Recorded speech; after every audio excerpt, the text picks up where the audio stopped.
For decades, flashing a US passport was like holding a golden ticket, VIP access to most of the world, no questions asked. But that privilege?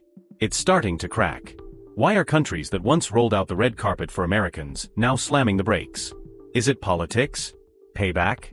Or a global wake-up call about how the US is viewed abroad? Visas that used to be waived are now slapped on. Entry fees? Rising. Security checks? Longer than ever. The message? Loud and clear, the global travel game is changing, and America's not getting a pass anymore.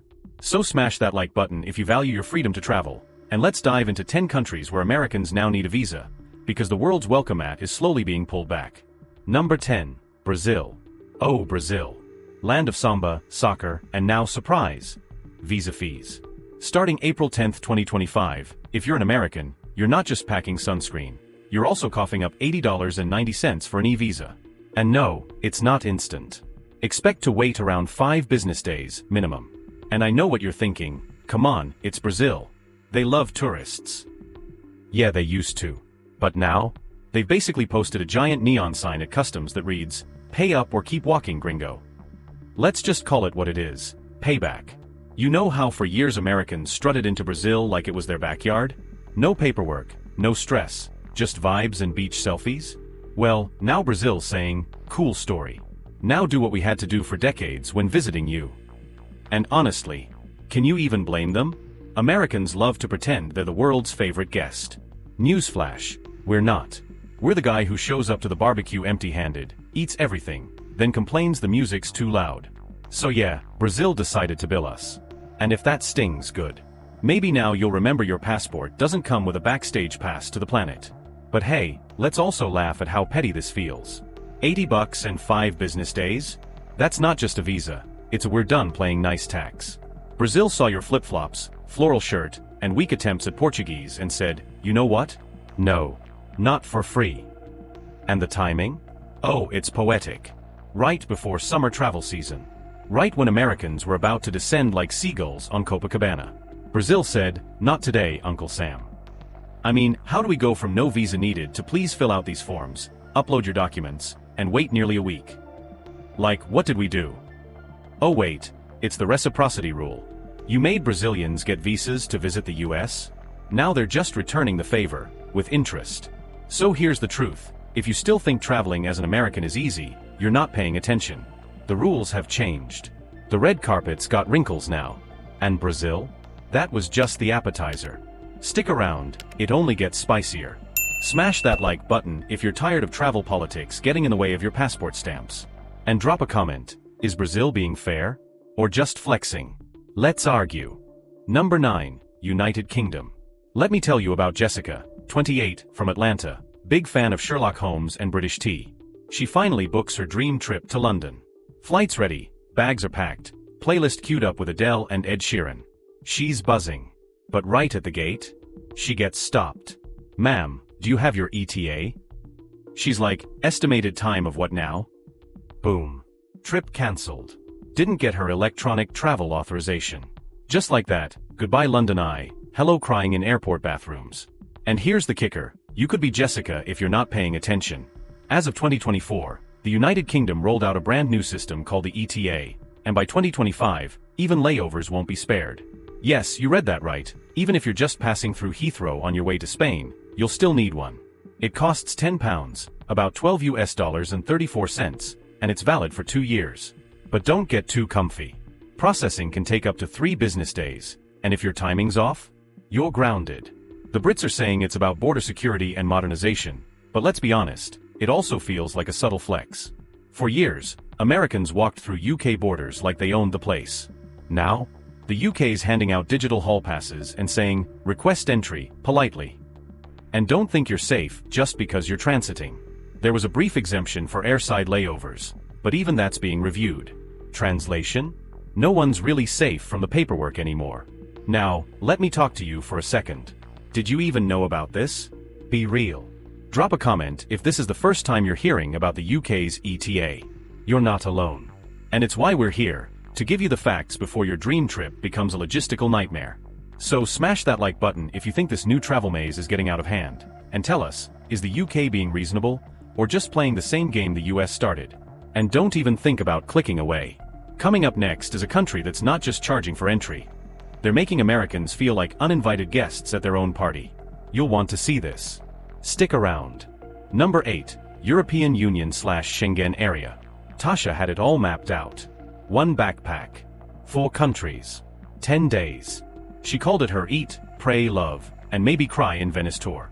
Paris for croissants, Amsterdam for bikes, Rome for pasta, and a quick stop in Prague just to say she did. Flights were booked. Hostels locked. Passport fresh. But guess what she didn't have? Issues. The new magic word Europe's throwing at Americans like confetti at a breakup party. She shows up at JFK, eyes sparkling, only to be told, sorry, you're not going anywhere without your Isha's authorization. Boom. Vacation cancelled.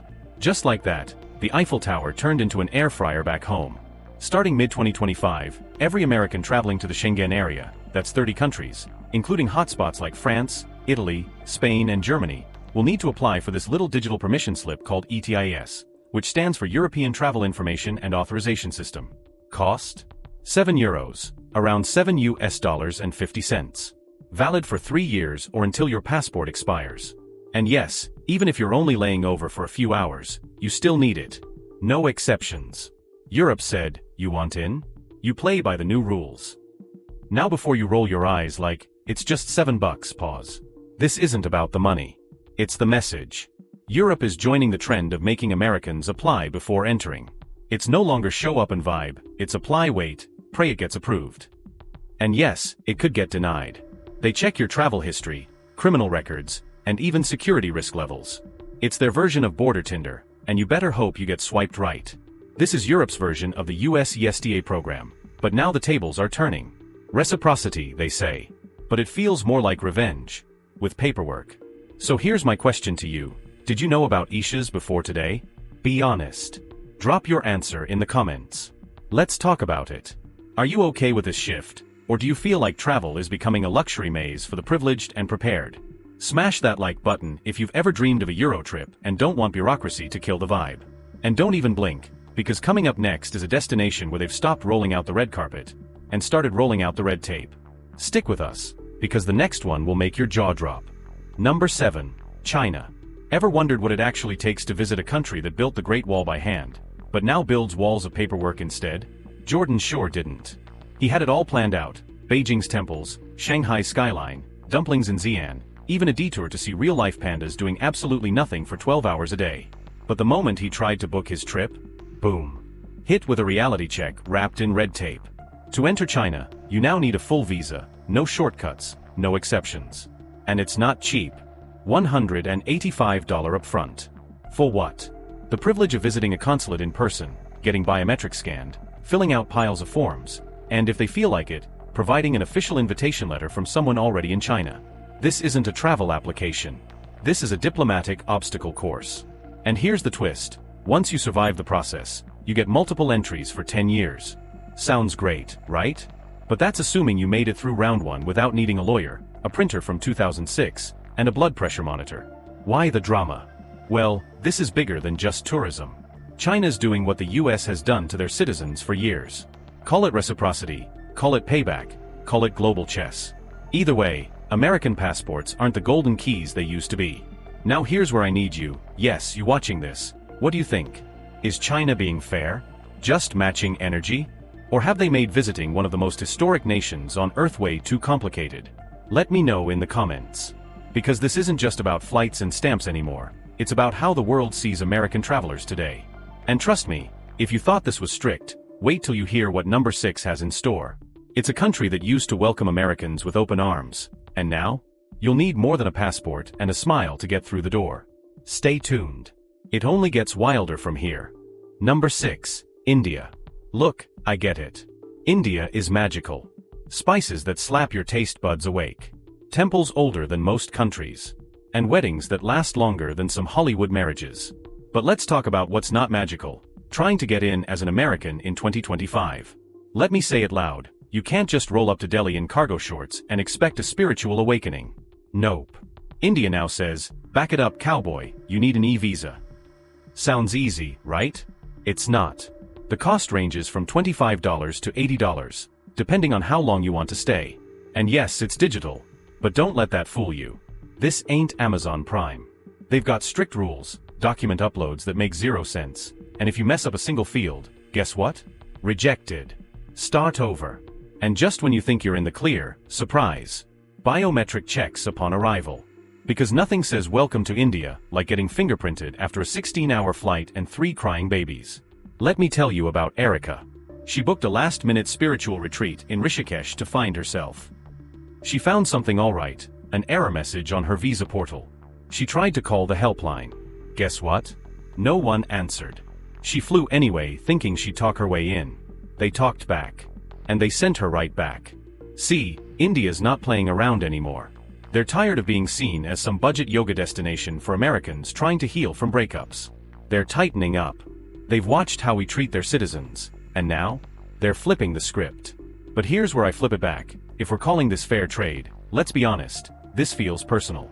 India knows Americans love the culture, the food, the spiritual pull. So now they make you jump through hoops, swipe your card, scan your eyeball, and smile through the pain. And you know what? Most Americans will do it, because we romanticize the chaos. But let's not pretend this is a friendly gatekeeping policy. It's a border-sized middle finger, and no one wants to say it, so I will. Let me hear from you. Does India have a point? Or are they just turning a travel dream into red tape hell? Drop it in the comments. Don't hold back. And listen, if you thought India was bureaucratic, wait till you see what number 5 does to your nerves. Let's just say, you'll want to sit down for that one. Number 5, Russia. Imagine spending months dreaming of standing in Red Square, soaking in centuries of history, sipping vodka in a fur hat, pretending you're in a Bond movie. Now meet Paul, a 36-year-old travel vlogger from Austin, Texas. Paul thought Russia would be his magnum opus, the trip that'd finally blow up his YouTube channel. He booked flights, planned a cinematic drone sequence over St. Basil's Cathedral, even practiced saying spasibo with the right Slavic grunt. But guess what Russia said? Not so fast, American. You can't just waltz into Russia. You need a traditional visa, and not just any visa, an official invitation letter. From who, you ask? That's your problem. A hotel, a company, a friend. Someone has to vouch for you. Paul had none of that. He scrambled. Got the invite. Paid the $160 visa fee, non-refundable, of course. Then came the consulate visit, biometrics, fingerprinting, and the kicker, you must register your location within 7 days of arriving or risk being detained. And no, this isn't paranoia. Russia doesn't play.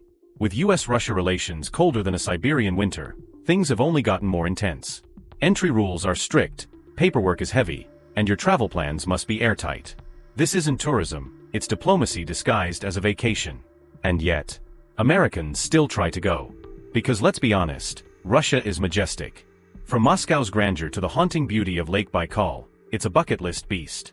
But this beast has claws, and they come out at immigration. So now I ask you, is it worth it? Would you go through all that trouble for a trip that might end with someone copying your passport in a dim hallway? Drop your thoughts in the comments. I want to hear from the brave, the bold, and the heck no crowd. And don't wander off, we're just getting started. Number 4 is the one that truly shocked me, because it used to be one of the easiest stamps in our passport. Until now.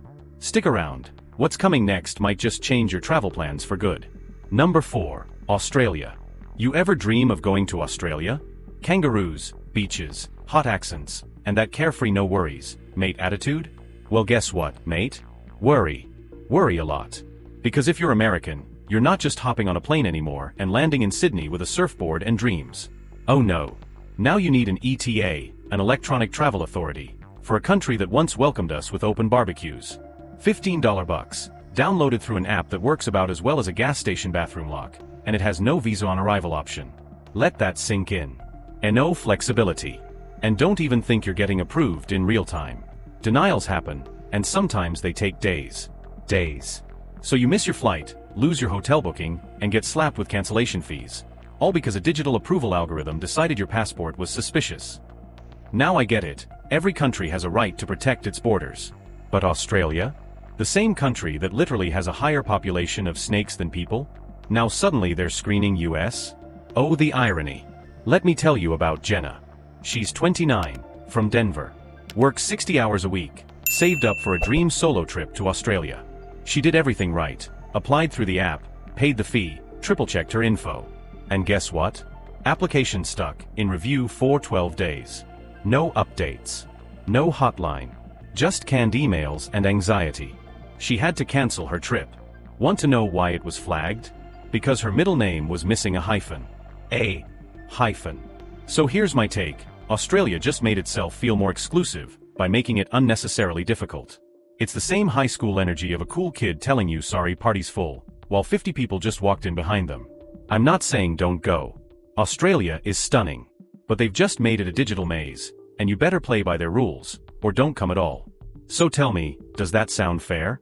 Are we now the ones getting gate-kept at the beach? Drop your opinion below, because I know I'm not the only one fed up with this. And don't even think of skipping out. Number 3 is going to rattle some feathers, especially for those who thought the Pacific was still friendly territory. Strap in, this ride ain't over. Number 3, Egypt. You ever chase a dream so long, you start shaping your identity around it? For Marcus, Egypt wasn't just a place. It was a lifelong obsession, his escape from the noise. Since he was 12, he'd draw pyramids in the margins of his notebooks, mumble ancient hieroglyphs under his breath during math class, and spend nights buried in mythology books while everyone else played video games. So when he finally saved enough money at 38, working double shifts at a warehouse in freezing Chicago, he booked it. Round trip to Cairo. 11 nights. A guided tomb tour. A cruise on the Nile. But here's where the fantasy meets a brutal wall. Egypt requires a visa, even for dreamers. A $25 single-entry e-visa, or $60 for multiple entries. Apply online, submit your itinerary, hotel bookings, and cross your fingers.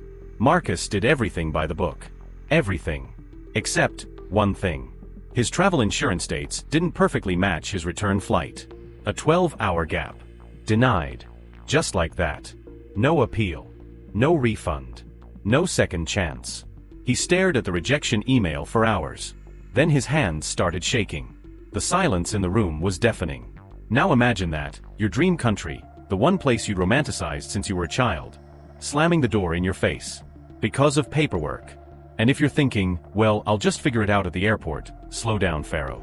Some Egyptian airports allow on-arrival visas, but not all. And if you land at the wrong one without an e-visa, they'll send you back. No debate. No apology. And it gets worse. Israeli stamps in your passport? That might flag you for questioning, delays, or denial. Politics doesn't pause for tourism. Cinematic enough for you? Because it's real. These aren't travel hacks anymore. These are obstacles. And for people like Marcus, the price isn't just money, it's heartbreak. So now I ask you, is this fair? Is it justifiable for nations sitting on global wonders to raise invisible fences made of red tape? Or is something much deeper at play here? Drop your thoughts below, because number 2 is coming next, and it'll expose the most shocking entry requirement on this entire list. And trust me, you're not ready. Number 2, Bolivia. So here's a question for you. How many hoops are you willing to jump through for paradise? Because Bolivia?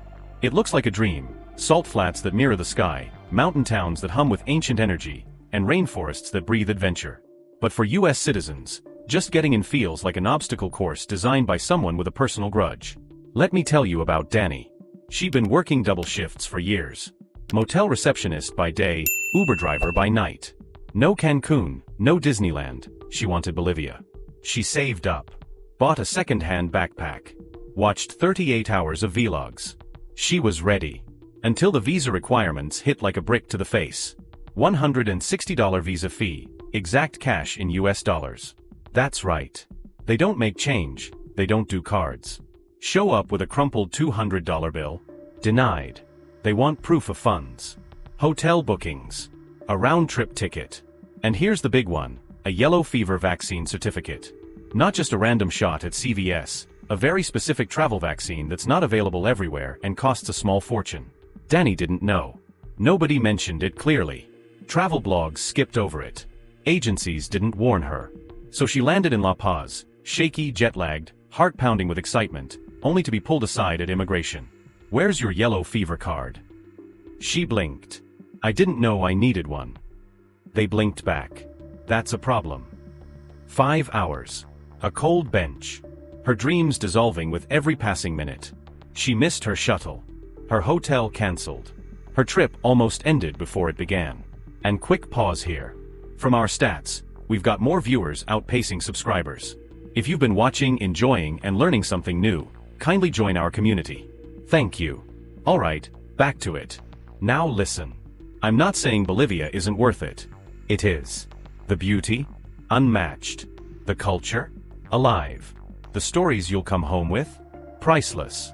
But make one mistake, miss one form, and you're out before you even get in. So, what do you think? Is this overkill or just Bolivia protecting its treasures? Drop your thoughts in the comments, and hold tight, because the #1 most frustrating country for US travelers is next, and trust me, it's the one that'll make you question everything about how free your passport really is. We've tackled Bolivia's cash-only visa chaos, Egypt's itinerary interrogation, Australia's digital wall of denials, Russia's fingerprint fortress, India's biometric bureaucratic dance, and China's invitation-only travel maze. Each one had its own level of, "You've got to be kidding me."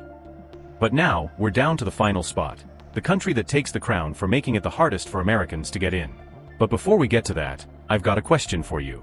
Which country do you think deserves the #1 spot, and why? Is it the cost? The crazy rules? Or just the straight-up vibe of no thanks, stay home? Drop it in the comments, we're watching. Alright, let's get into the final country. And trust me, this one might just blow your mind.